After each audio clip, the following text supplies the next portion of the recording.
Hei, kamu apakan di sini? Kamu apakan? Jawab! Tidak ku apa-apakan. Sabar. Sabar. Bohong! Kalau tidak dia apa-apakan, tidak mungkin dia menangis. Sabar. Sabar? Sabar apa? Dia kurang ajar, Tuan. Maafkan dia. Maafkan orang yang tidak tahu.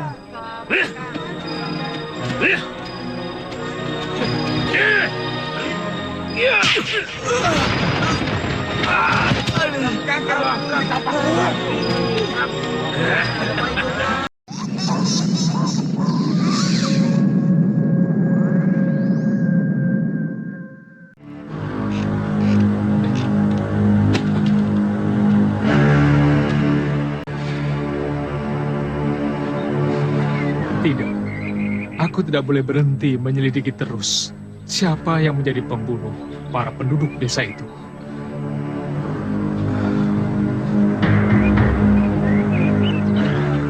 Setiap malam aku harus keluar.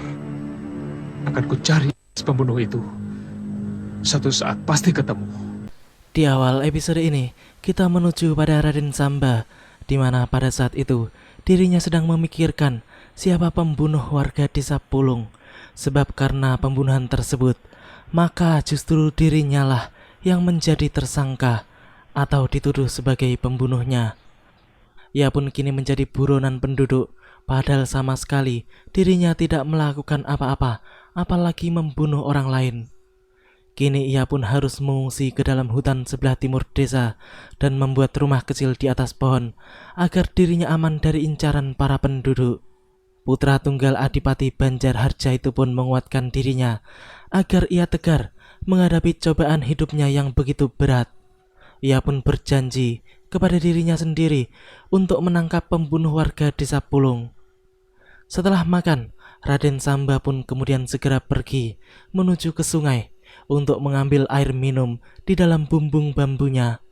Namun naas, karena dirinya terpergok oleh gadis-gadis kampung yang hendak mencuci pakaian di sungai tersebut. Mereka pun kemudian melaporkan apa yang dilihatnya kepada Pak Kuwu dan Ki Demang. Sehingga dalam waktu yang singkat, Pak Kuwu bersama dengan para pendekar bayaran serta para penduduk pun langsung menuju tempat kejadian.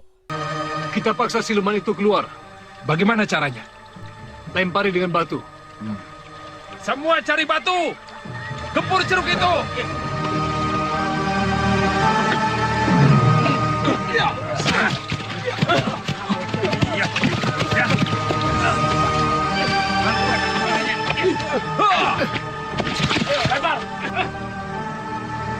Kok diam saja? Jangan-jangan jeruk itu kosong. Kamu masuk ke dalam jeruk itu, periksa di dalamnya ada siluman ular atau tidak. Saya? Iya, kamu kan dibayar mahal. Cepat masuk. Ayo.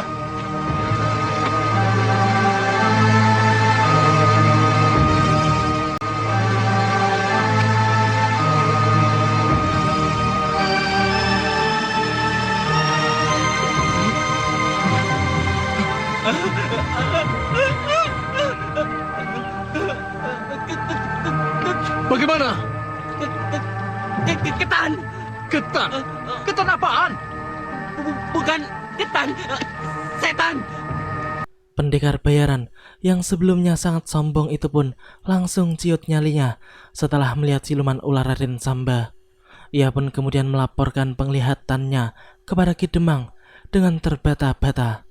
Mengetahui bahwa siluman ular tersebut masih berada di dalam curug, maka Ki Demang pun kemudian langsung memerintahkan kepada para anak buahnya untuk membakar curug tersebut. Merasa keselamatannya sangat terancam, maka kemudian Raden Samba pun memutuskan untuk segera kabur dari dalam curug tersebut. Ia pun berlari dengan sekuat tenaga. Namun jelas tindakannya itu sangat berisiko, di mana keberadaannya kini telah diketahui, sehingga dirinya dikejar-kejar oleh para penduduk. Akhirnya, mau tidak mau, ia pun membela diri dengan cara menghajar orang-orang yang menyerangnya. Hal itu dilakukannya dengan sangat terpaksa. Lalu sebisa mungkin ia pun mencari celah untuk kemudian kembali kabur melarikan diri sebab ia tidak ingin memakan lebih banyak korban. Akan tetapi, Raden Samba tidak menyadari bahwa kini ia justru berlari menuju perkampungan yang ramai penduduk, sehingga ia justru seperti masuk ke dalam sarang macan. Dan di sanalah ia terkepung sehingga sulit bagi dirinya untuk bisa melepaskan diri lagi.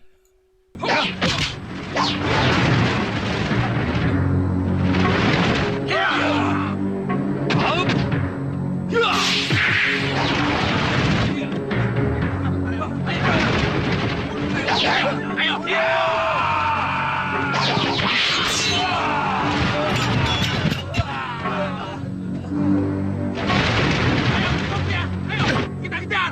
Ayo cepat! Cepat!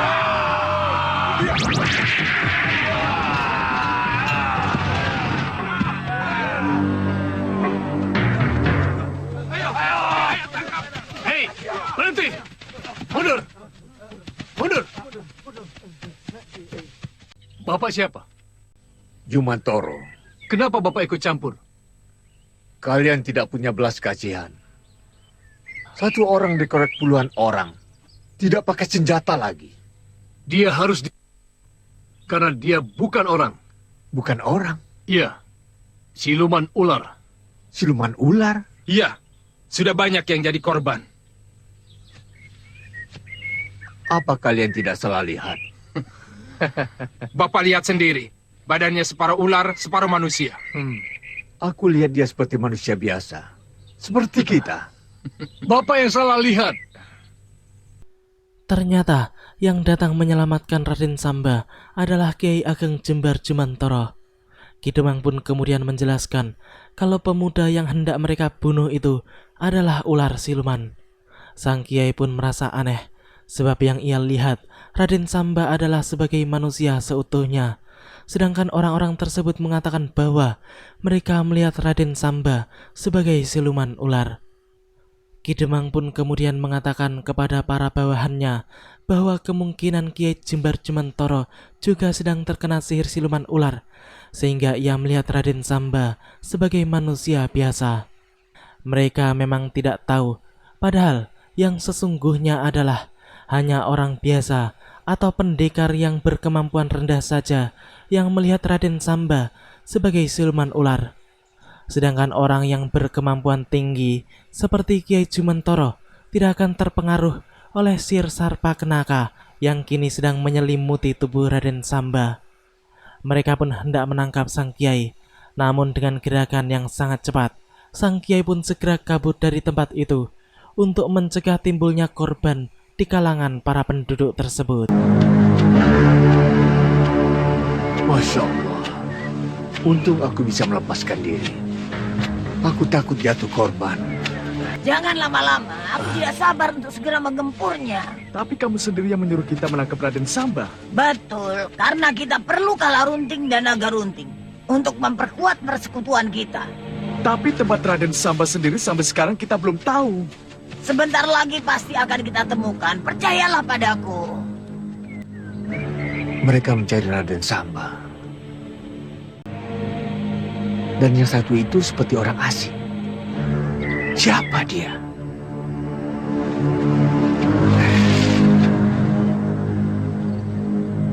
Apakah dia yang bernama Aji Basa Pamungkas? Kabarnya malang melintang menaklukkan beberapa kadipaten bersama Mak Lampir. Pasti salah satu di antara mereka adalah Haji Basa Pamungkas. Aku harus tahu siapa dia sebenarnya. Kalau bersekutu dengan Mak Lampir, pasti bangsa perusak yang harus ditumpas. Panglima Kumbang, Di tengah kebingungannya itu, mendadak saja datanglah Panglima Kumbang yang mengatakan bahwa ialah yang akan menjelaskan tentang rasa penasaran sang Kiai tentang Haji Basa Pamungkas dan Hiralal Sangker. Sementara itu, Ki Demang dan seluruh pasukannya kini sedang berada di kampungnya, dan mendadak saja mereka dihentikan oleh Mak Lampir dan kawan-kawannya. Ia mengatakan bahwa ia adalah pemburu siluman ular dan tujuannya ke tempat itu adalah untuk membantu Ki Demang menangkap siluman ular yang berada di desa tersebut. Akan tetapi, Ki Demang pun mengatakan bahwa dirinya sudah tidak memerlukan bantuan lagi karena ia sudah menyewa para pendekar bayaran yang hebat dengan bayaran yang tinggi. Mendengar semua itu, Mak Lampir pun langsung menghina para pendekar bayaran yang menurutnya berkemampuan sangat rendah. Hal itu jelas saja membuat perseteruan di antara mereka, sehingga kemudian terjadilah pertarungan yang jelas dimenangkan oleh kubu Mak Lampir, sehingga membuat Ki Demang menjadi terpana dengan kesaktian orang-orang tersebut.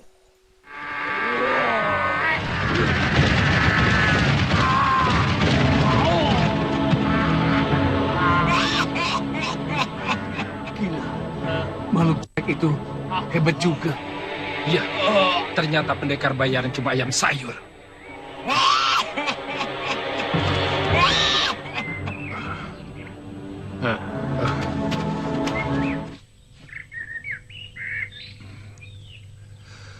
Maksud kamu tanda kesetiaan apa? Setia kawan.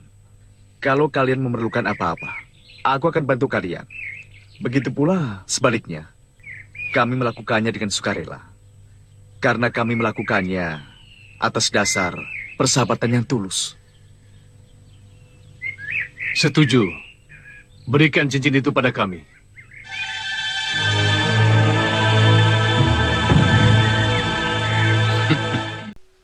Akhirnya, Ki Demang yang terlalu angkuh itu pun masuk ke dalam perangkap Aji Basa Pamungkas dan mereka sama sekali tidak menyadarinya. Sementara itu, Panglima Kumbang yang sedang berjalan bersama dengan Kiai Ageng Jembar Jumantoro pun menjelaskan bahwa Hiralal Sangker ingin membawa Raden Samba ke negerinya untuk dijadikan sebagai alat pertunjukan yang mahal, sebab orang Hindustan itu sangat yakin kalau dirinya akan mengeruk keuntungan yang sangat besar jika berhasil membawa Raden Samba ke negerinya dalam keadaan tersihir atau berbentuk siluman ular. Sang Kiai pun kini baru mengerti dan ia pun mengajak Panglima untuk menolong Raden Samba semampu mereka. Ada apa, Panglima? Raden Samba ada di hutan ini. Benarkah? Betul, Kiai. Kalau begitu, kita bisa menemuinya sekarang juga. Jangan dulu, Kiai. Kenapa? Saat ini dia tidak ingin dilihat oleh siapapun. Karena semua orang yang melihat dirinya akan dicurigai. Jadi kalau dia melihat kita, dia akan lari. Jadi bagaimana caranya kita menolong dia? Kiai harus bersembunyi dulu. Bersembunyi? Ya, biar saya yang menemui dia. Nanti kalau saya sudah berhasil meyakinkan dia, Kiai saya panggil. Ya, baik. Ya, Baik. Panglima Kumbang pun kemudian langsung menuju rumah pohon tempat perlindungan Raden Samba dan memanggil-manggil nama pemuda itu, sehingga membuat dirinya menjadi terkejut. Awalnya, Panglima pun mengubah dirinya menjadi manusia ular seperti Raden Samba agar pemuda itu tidak takut dan lari, sehingga ia mau turun dengan sukarela tanpa paksaan. Apalagi kemudian Panglima mengatakan bahwa dirinya adalah sahabat Kalagondang. Maka dengan tanpa ragu lagi, Raden Samba pun segera menghampirinya. Panglima Kumbang pun kemudian menjelaskan bahwa dirinya tidak disuruh oleh Kalagondang, melainkan ia disuruh oleh orang yang pernah menolong pemuda itu, yakni adalah Kiai Ageng Jembar Jumantoro. Raden Samba pun kemudian diajak oleh Panglima untuk segera menuju tempat sang Kiai yang pastinya telah menunggu kedatangan mereka. inilah Kiai Ageng Jumantoro. Saya mengaturkan terima kasih banyak karena Kiai telah menolong saya dari kepungan orang-orang desa. Kebetulan, aku bisa melihat dirimu seperti manusia biasa. Tidak seperti kebanyakan orang yang melihat kamu sebagai siluman ular. Saya yakin Kiai adalah seorang ulama besar yang sidik pandingan. Saya tidak akan melupakan jasa Kiai kalau memang Kiai bisa menolong saya dari sihir ular yang menyiksa saya ini, Kiai. Saya akan berusaha sebatas kemampuan saya. Mereka bertiga pun kemudian melanjutkan perjalanannya. Namun baru sebentar mereka berjalan, mendadak saja Panglima Kumbang pun merasakan adanya bahaya yang mengancam mereka. Ternyata yang menghadang mereka adalah para bangsa siluman anak buah Mak Lampir. Akhirnya pertarungan pun tidak dapat dihindari lagi. Kiai Ageng Jembar Jumantoro pun memberitahukan kepada Panglima Kumbang untuk menghancurkan makhluk-makhluk jelek tersebut tanpa sisa. Karena kalau ada satu saja yang lolos, maka ia akan melaporkannya kepada Mak Lampir, sehingga mereka akan menjadi kerepotan sendiri nantinya.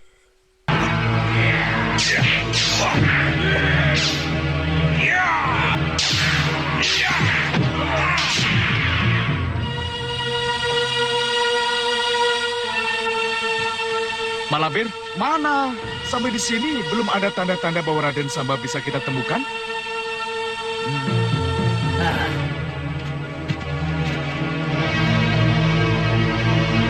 Apa di sekitar sini ada hutan? Ada, tapi jauh. Perjalanan masih 1 hari lagi. Pakku yang ditanya Mak Lampir pun kemudian memberitahukan kalau ada sebuah hutan yang terletak jauh dari tempat itu, kurang lebih harus menempuh 1 hari perjalanan. Aji Basa Pamungkas yang tidak sabar dengan Mak Lampir pun kemudian mengajak Hiralal Sangker untuk berbicara 4 mata. Ia pun kemudian mengatakan bahwa orang Hindustan itu katanya bisa memanggil Raden Samba dengan seruling saktinya. Namun Hiralal Sangker pun mengatakan bahwa tenaganya tidak kuat untuk meniup suling sampai terdengar ke hutan tersebut karena letaknya terlalu jauh. Aji Basa Pamungkas pun kemudian menegaskan bahwa dengan tenaganya ia bisa membantu Hiralal Sangker guna meniup serulingnya agar bisa terdengar sampai pada hutan yang dimaksud. Orang Hindustan itu pun kemudian disuruh duduk dan meniup sulingnya, sedangkan Aji Basa Pamungkas pun menyalurkan tenaga dalamnya dari belakang, sehingga suara seruling itu terdengar sangat keras dan lantang, hingga membuat orang-orang yang berada di sekitarnya menjadi bertumbangan. Dengan demikian, maka seruling itu pun mampu menembus hutan tempat di mana Raden Samba berada di saat itu.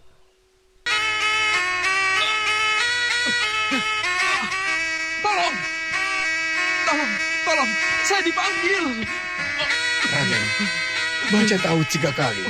Sambung dengan la hawla wala quwata illa billahil aliyyil azim. Masya Allah. Baca yang terakhir itu terus menerus.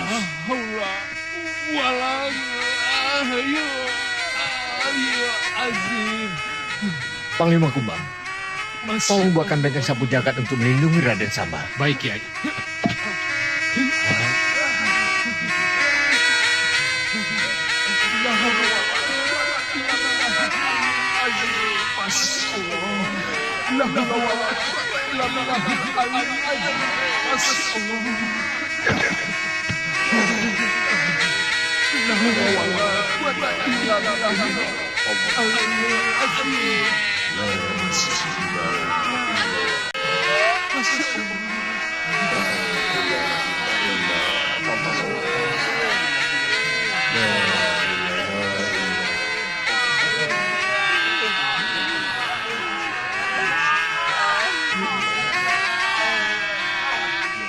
Ya, kini sedang terjadi pertarungan adu kehebatan antara kekuatan seruling sakti Hiralal Sangker yang dibantu oleh kekuatan penuh Aji Basa Pamungkas melawan kekuatan langit dari bacaan doa-doa yang dipanjatkan oleh Kiai Ageng Jembar Jumantoro, Panglima Kumbang, dan Raden Samba sendiri. Walaupun Aji Basa Pamungkas telah mengeluarkan seluruh tenaga dalamnya sampai membuat tubuhnya bergetar untuk membantu Hiralal Sangker yang mulutnya sudah sangat kembung itu, namun sepertinya sulit untuk mengalahkan kekuatan langit sang kiai.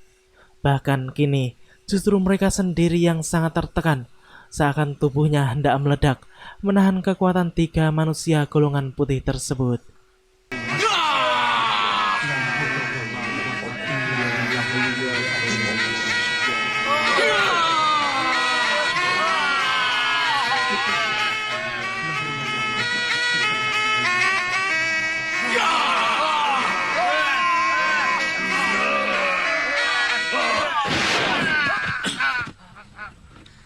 Raden Samba ada yang melindungi.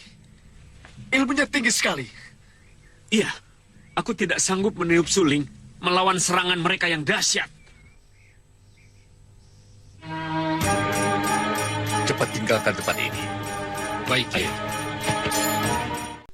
Sang Kiai pun langsung mengajak Raden Samba dan Panglima Kumbang untuk segera pergi meninggalkan tempat itu. Sebab ia tahu kalau pasti Mak Lampir akan segera menuju tempat tersebut. Sedangkan Aji Basa Pamungkas setelah kalah, ia pun meminta Mak Lampir untuk memperlihatkan di mana keberadaan Raden Samba. Maka kemudian si Lampir pun langsung memanggil Paso Benggala saktinya untuk memperlihatkan kepada pimpinannya itu tentang letak keberadaan Raden Samba dan para penolongnya. Semua yang ada di situ pun langsung merubung Paso Sakti Mak Lampir, termasuk Ki Demang dan Pak Ku, karena mereka sangat penasaran dan ingin menyaksikan siapa sebenarnya orang sakti yang telah membantu Raden Samba. Bersama siapa dia?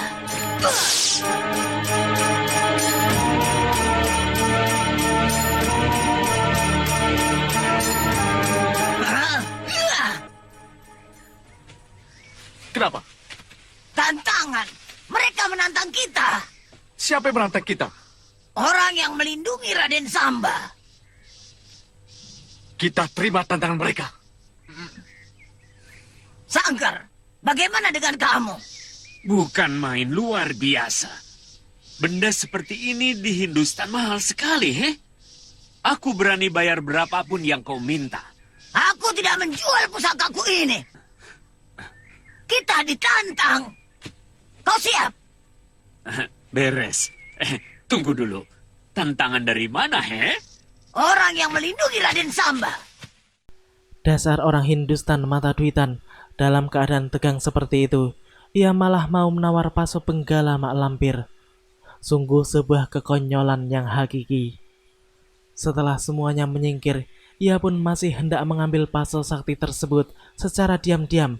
Namun niatnya itu diurungkannya karena benda itu tiba-tiba saja menghilang. Sementara itu, Kiai Jumantoro pun kemudian menyatakan bahwa mereka harus segera keluar dari hutan tersebut karena musuh sudah mengetahui posisi mereka. Sedangkan Mak Lampir ketika itu sedang menyuruh Grandong untuk masuk ke dalam hutan guna mengintai dengan siapa Raden Samba sebenarnya. Setelah itu, Ki Demang pun berbisik-bisik dengan Pak Ku bahwa mereka kini menyadari kalau sedang berada di lingkungan orang-orang yang sangat sakti dan sama sekali bukanlah tandingan mereka. Oleh karena itu, mereka pun memutuskan untuk mengundurkan diri. Lalu keduanya pun berpamitan kepada Aji Basa Pamungkas selaku pimpinan. Ada apa, Ki Demang? Kami mau mengundurkan diri. Kenapa? Kami sudah tidak sanggup. Kenapa takut? Kan ada aku. Aku yang akan melindungi kalian. Sudah terlalu lama kami meninggalkan Kadipaten. Sudah saatnya kami pulang. Kalian bisa pulang kalau aku bilang pulang. Kalau aku bilang tidak, kalian tidak boleh pulang. Semua aku yang mengatur. Kamu yang mengatur? Ya, Kamu ini siapa? Aku seorang Demang. Yang mengatur aku adalah Kanjeng Gusti Adipati. tapi kalian sudah bersumpah setia padaku. Ki Demang dan orang-orangnya itu pun memang tidak mengetahui siapa itu Aji Basa Pamungkas, sehingga mereka pun merasakan bisa bebas begitu saja setelah berpamitan. Mereka pun kini baru sadar kalau mereka telah menjadi budak Aji Basa Pamungkas setelah mereka ingin melepaskan cincin yang telah mereka pakai. Akan tetapi sama sekali tidak mampu atau tidak bisa. Mereka pun kemudian mempertanyakan cincin apa yang telah mereka pakai itu. Sedangkan Aji Basa Pamungkas sendiri pun malah menantang mereka untuk bisa melepaskan cincin tersebut sendiri dengan sekuat tenaga mereka. Namun jelas hal itu tidak akan bisa, sehingga kini mereka benar-benar menyadari kalau mereka telah terjebak dan dijebak oleh Aji Basa Pamungkas untuk dijadikan pengikutnya. Rupanya kamu mau menjerat kami.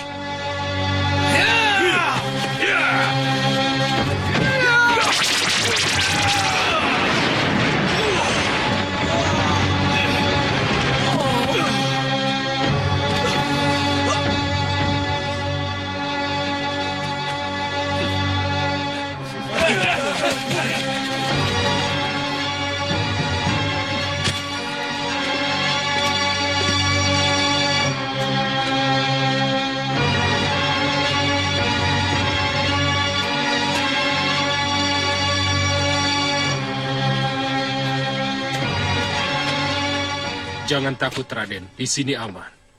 Orang-orang di sini bukan manusia, tapi sama dengan saya, siluman. Siluman harimau kumbang. Berarti saya akan tampak sebagai manusia biasa. Betul.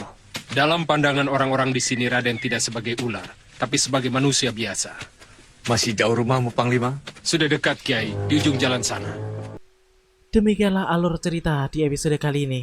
Nantikan kelanjutan kisahnya di episode yang akan datang. Terima kasih bagi teman-teman semua yang udah mau nonton. Jangan lupa subscribe dan share, dan juga nyalain notifnya. Assalamualaikum warahmatullahi wabarakatuh.